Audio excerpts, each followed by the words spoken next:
कवि जीवनानंद दास ने कहा था, सुरंजन, वहां मत जाना, उस युवक से बात मत करना। असल में प्यार और मोहब्बत में हमेशा थोड़ी सी जलन या ईर्ष्या रहती है, जो कि बहुत ही सामान्य बात है। अगर थोड़ी सी ईर्ष्या न हो तो प्यार में वो मजा नहीं आता। अगर अपने पार्टनर को अपने पास रखने की प्रवृत्ति न हो तो लगता है जैसे प्यार अपनी ऊंचाई पर नहीं पहुंचता, सब कुछ जमता नहीं। अब सवाल ये है कि मैं कितनी हद तक भरोसा करूं या मेरा अविश्वास कितना सामान्य है, या उसे कितना कसकर पकड़कर रखना सामान्य है और कितना असामान्य। कितना शक करना सामान्य है और कितना शक करना असामान्य है। ये बात दरअसल जानना जरूरी है, क्योंकि हम सब कम या ज्यादा अपने पार्टनर पर थोड़ा शक तो करते ही हैं कि वो वहां क्यों गया, उससे बात क्यों की।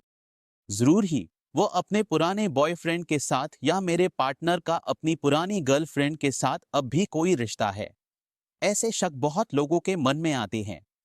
वो किसी महिला कलीग के साथ कहाँ गया या किसी पुरुष कलीग के साथ कहाँ गया, क्यों गया, थोड़ा मुस्कुराकर बात क्यों की, क्योंकि उसने मुस्कुराकर बात की इसका मतलब जरूर कुछ न कुछ है। ऐसे कितने ही शक हमारे मन में आते हैं। ऐसा आना बिल्कुल सामान्य है, इसमें कुछ भी असामान्य नहीं है। जिसके मन में बिल्कुल भी शक नहीं है वो भी दरअसल असामान्य है, क्योंकि तब शायद आप उसे सही मायनों में प्यार ही नहीं कर रहे। थोड़ा सा शक होना मतलब प्यार की तीव्रता थोड़ी ज्यादा है। हम कहते हैं प्यार में थोड़ा सा तीखापन, खट्टापन, मिठास सब होता है, लेकिन यही शक कभी कभी बड़ी मुसीबत खड़ी कर सकता है। मुसीबत तब खड़ी होती है जब शक बहुत ज्यादा बढ़ जाता है, और इतना ज्यादा बढ़ जाता है कि घर में बाकायदा झगड़े शुरू हो जाते हैं। कभी कभी तो दोनों के बीच मारपीट तक हो जाती है, फिजिकल असॉल्ट या अब्यूज तक की नौबत आ जाती है। और शक कितना ज्यादा परसिस्टेंट हो जाता है, मतलब हर वक्त बना रहता है, कभी कभार एक दो बार नहीं बल्कि हमेशा। जैसे वो बाजार गई तो भी लग रहा है कि मैंने पत्नी को घर पर अकेला छोड़ा है, जरूर वो किसी से बात कर रही होगी। या पति सुबह सुबह टहलने गया तो इतना सुबह किसके साथ टहलने गया,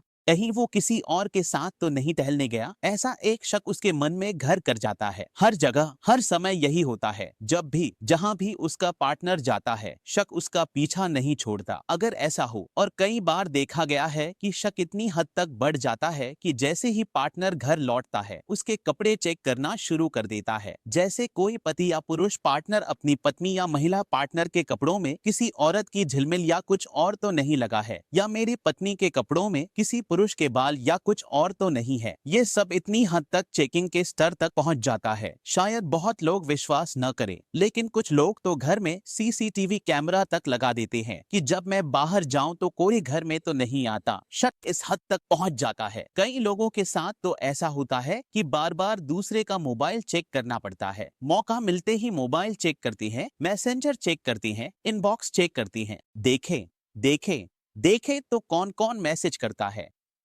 मतलब अब तो निजी जीवन जैसा कुछ भी नहीं बचता। बिल्कुल बंधक कैदी की तरह हमेशा सख्त निगरानी और सख्त नियंत्रण में रहना पड़ता है।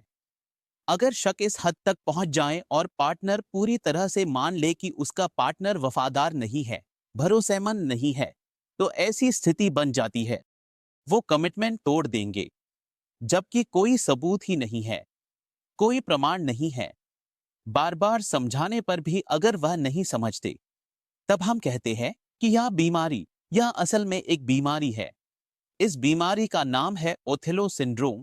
थोड़ा मजेदार नाम है, ओथेलो सिंड्रोम। आप जानते हैं शेक्सपियर के बारे में ऐसी ही एक कहानी है जिसमें ओथेलो ने अपनी पत्नी की हत्या कर दी थी, इस शक में कि उसकी पत्नी वफादार नहीं है, जो बाद में गलत साबित हुआ। असल में मनोविज्ञान की भाषा में इस भ्रमित सोच और बीमारी को डिल्यूशनल डिसऑर्डर कहा जाता है। यह जो झूठा विश्वास है इसे हम डिल्यूजन कहते हैं। डिल्यूशनल डिसऑर्डर के कई प्रकार होते हैं और इस प्रकार का नाम है, इसे हम जेला टाइप या जेला टाइप कहते हैं, यानी तीव्र ईर्ष्या, द्वेष और प्यार में द्वेष। इसे हम मॉर्बिड जेलसी कहते हैं। यही इस बीमारी का नाम है। लेकिन जब हम देखते हैं कि यह बीमारी घर परिवार से लेकर हर जगह तक फैली हुई है और यह सब कुछ नष्ट कर सकती है, पारिवारिक जीवन और दाम्पत्य जीवन दोनों को, तो घर छोड़ने की नौबत आ जाती है, डॉक्टर के पास जाना पड़ता है। तब हम कहते हैं कि इस बीमारी का नाम है डिल्यूशनल जेलिसी। तो क्या इस बीमारी का इलाज है? इलाज मुश्किल जरूर है, लेकिन इलाज मौजूद है। चूंकि यह एक भ्रम है, असल में हम कहते हैं कि दिमाग का एक खास हिस्सा है जहां कुछ विशेष रसायन या केमिकल्स के उतार चढ़ाव की वजह से इस तरह के गलत विश्वास पैदा होते हैं, और दवा ही इस बीमारी का मुख्य इलाज है।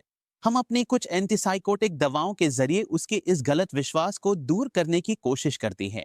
साथ ही हम काउंसलिंग या साइकोथेरेपी भी करते हैं, जो कई बार जरूरी होती है, जैसे उसे सबूत दिखाना, उसकी सोच को चुनौती देना। कभी कभी हम इसे कॉग्निटिव थेरेपी कहते हैं। इन तरीकों से हम उसकी मदद करते हैं।